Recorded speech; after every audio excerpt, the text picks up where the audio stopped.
Hello everyone, welcome back to nursing with Jayshree. आज हम लेकर आए हैं paediatric nursing target high MCQS part 8। Question 351, vaccine antigen को एडमिनिस्टर करने की प्रोसेस को क्या कहते हैं?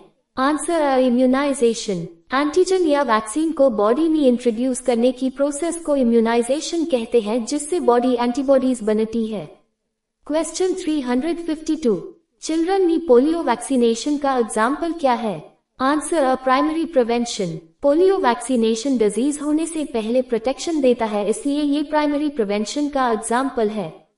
क्वेश्चन 353, स्पिना बिफिडा अकल्टा किस चीज के लॉस के कारण होता है?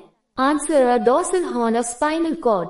स्पिना bifida occulta neural tube defect है, जिसमें डॉर्सल हॉर्न का डिफेक्ट होता है, जिसके कारण पोस्टीरियर वर्टिब्रल आर्च क्लोज नहीं होता।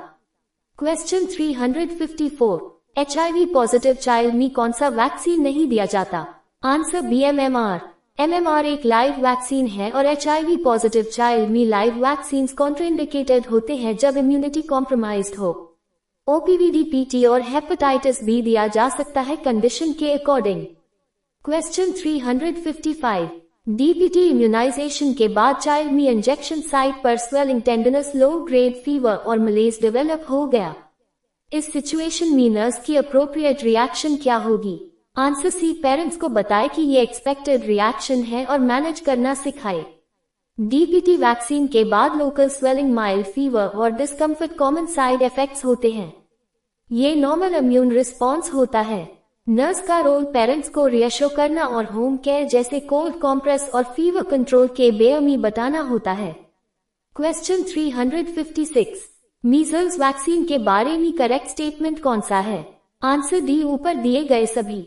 मीजल्स वैक्सीन एक लाइव अटेन्युएटेड वैक्सीन है जो कोल्ड चेन में 2 to 8 डिग्री सेल्सियस पर स्टोर की जाती है। इसके एडमिनिस्ट्रेशन के बाद बॉडी में प्रोटेक्टिव इम्यूनिटी डेवलप होती है, इसलिए सब स्टेटमेंट्स करेक्ट हैं। क्वेश्चन 357, कन्वर्शंस के हिस्ट्री वाले चाइल्ड में कौन सी वैक्सीन कॉन्ट्राइंडिकेटेड है? Answer, B, pertussis. Pertussis component neurological side effects जैसे कन्वर्शंस को वर्सन कर सकता है, इसलिए कन्वर्शन हिस्ट्री वाले चाइल्ड में पर्टसिस वैक्सीन कॉन्ट्राइंडिकेटेड होती है। डिप्थीरिया, टेटनस और BCG सेफ होते हैं। क्वेश्चन 358, 4 वीक्स के इन्फेंट जिसे पहले इम्यूनाइज नहीं किया गया उससे कौन सी वैक्सीन देनी चाहिए? Answer, B, BCG, OPV, DPT। 4 weeks के अनइम्यूनाइज्ड इन्फेंट को बर्थ के बाद वाली वैक्सीन दी जा सकती है, जैसे BCG, OPV और DPT। मीजल्स बाद में दी जाती है और विटामिन ए रूटीन इम्यूनाइजेशन का पार्ट नहीं होता। क्वेश्चन 359, DPT वैक्सीन के बारे में ट्रू स्टेटमेंट कौन सा है? आंसर, डी, ऊपर दिए गए सभी। DPT वैक्सीन इंट्रामस्कुलर रूट से दिया जाता है। इसका बूस्टर डोज 16 से 24 मंथ के बीच दिया जाता है। DPT एक किल्ड वैक्सीन है, इसलिए सब स्टेटमेंट्स करेक्ट हैं। क्वेश्चन 360, BCG वैक्सीनेशन से रिलेटेड कौन सा स्टेटमेंट करेक्ट है? आंसर, ए, BCG बर्थ पर 0.05 मिलीलीटर दिया जाता है। BCG वैक्सीन न्यूबॉर्न में 0.05 मिलीलीटर डोज में दिया जाता है। 0.1 मिलीलीटर डोज बाद के एज में दी जाती है। ये ट्यूबरकुलोसिस के अगेंस्ट प्रोटेक्शन देता है, लेकिन डोज वाली स्टेटमेंट के हिसाब से सिर्फ ऑप्शनल करेक्ट है। क्वेश्चन 361, BCG वैक्सीनेशन का साइट कौन सा होता है? Answer, left upper arm. BCG vaccine हमेशा लेफ्ट अपर आर्म के डेल्टॉइड एरिया में इंट्राडर्मल दिया जाता है। ये स्टैंडर्ड साइट है जिससे इसका फॉर्मेशन इजीली आइडेंटिफाई हो सके। क्वेश्चन 362, MMR वैक्सीन का रूट ऑफ एडमिनिस्ट्रेशन क्या है? Answer, CSC। MMR vaccine subcutaneous route से दिया जाता है। इससे वैक्सीन का अब्जॉर्प्शन प्रॉपर होता है और एडवर्स रिएक्शंस कम होते हैं। क्वेश्चन 363, चाइल्ड को MMR वैक्सीन किस एज में दिया जाता है? Answer, D, 15 month. MMR vaccine usually 15 months के अराउंड दिया जाता है, जब चाइल्ड का इम्यून सिस्टम मैच्योर हो जाता है और मैटरनल एंटीबॉडीज इंटरफियर नहीं करती। क्वेश्चन 364, BCG के बारे में कौन सा स्टेटमेंट इनकरेक्ट है? आंसर, डी, MMR के अगेंस्ट प्रोटेक्शन देता है। BCG वैक्सीन ट्यूबरकुलोसिस के अगेंस्ट प्रोटेक्शन देता है।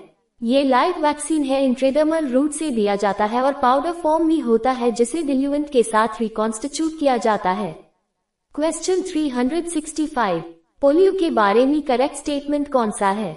आंसर डी, ऊपर दिए गए सभी। पोलियो वायरस टाइप 1 सबसे ज्यादा पैरालिटिक पोलियो कॉज करता है। ये डिजीज छोटे बच्चों में कॉमन होती है और फ्लैसिड पैरालिसिस के साथ सिस्टमिक सिम्टम्स भी होते हैं। क्वेश्चन 366, ओरल पोलियो वैक्सीन को और किस नाम से जाना जाता है? Answer Sabin. Oral polio vaccine को सेबिन वैक्सीन कहते हैं। ये लाइव अटेन्यूएटेड वैक्सीन है जो माउथ से दिया जाता है। सॉल्ट वैक्सीन इंजेक्टेबल होता है। क्वेश्चन 367, पैरेंटरल पोलियो वैक्सीन को किस नाम से जाना जाता है? आंसर बी, सॉल्ट। पैरेंटरल पोलियो वैक्सीन इंजेक्शन के थ्रू दिया जाता है और इसे सॉल्ट वैक्सीन कहा जाता है। ये इनएक्टिवेटेड वैक्सीन होता है। क्वेश्चन 368, पेंटावेलेंट वैक्सीन किन डिजीजेस के अगेंस्ट होती है? Answer diphtheria, pertussis, tetanus, hepatitis B, haemophilus B. Pentavalent vaccine 5 diseases के अगेंस्ट प्रोटेक्शन देती है जिसमें diphtheria, pertussis, tetanus, hepatitis B और हीमोफिलस इन्फ्लुएंजा टाइप बी शामिल होते हैं। क्वेश्चन 369, किस ऑप्शन में 6 किलर डिजीजेस दिए गए हैं? Answer polio, diphtheria, pertussis, tetanus, TB, measles.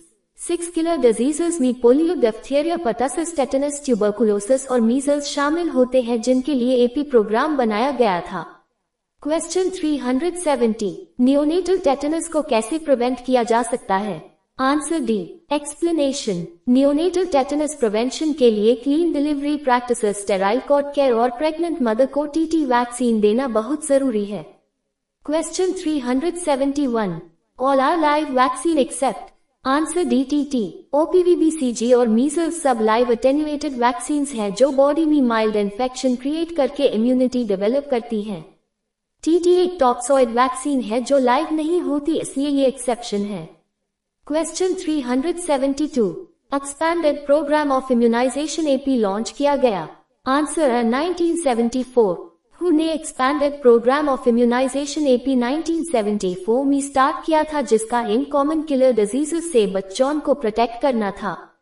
Question 373, WHO ने एक्सपैंडेड प्रोग्राम ऑफ इम्यूनाइजेशन किस ईयर में लॉन्च किया?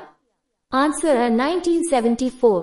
वर्ल्ड हेल्थ ऑर्गेनाइजेशन ने 1974 में EPI प्रोग्राम लॉन्च किया जिसमें बेसिक वैक्सीन्स को ग्लोबली प्रमोट किया गया। क्वेश्चन 374, इंडिया में स्मॉल पॉक्स का लास्ट केस किस ईयर रिपोर्ट हुआ? Answer B, 1975। इंडिया में स्मॉल पॉक्स का लास्ट कंफर्म्ड केस 1975 में रिपोर्ट हुआ था। उसके बाद इंटेंसिव वैक्सीनेशन प्रोग्राम्स के कारण डिजीज एलिमिनेट हो गई। क्वेश्चन 375, इंडिया को स्मॉल पॉक्स फ्री कब डिक्लेयर किया गया? Answer C, 1977। इंडिया को ऑफिशियली 1977 में स्मॉल पॉक्स फ्री डिक्लेयर किया गया जब कंटिन्यूअस सर्वेलेंस में कोई नया केस नहीं मिला। अगर पार्ट 8 आपको हेल्पफुल लगा हो तो like, share with nursing friends और सब्सक्राइब जरूर कीजिए। Thank you for watching. Keep practising और ऑल द बेस्ट।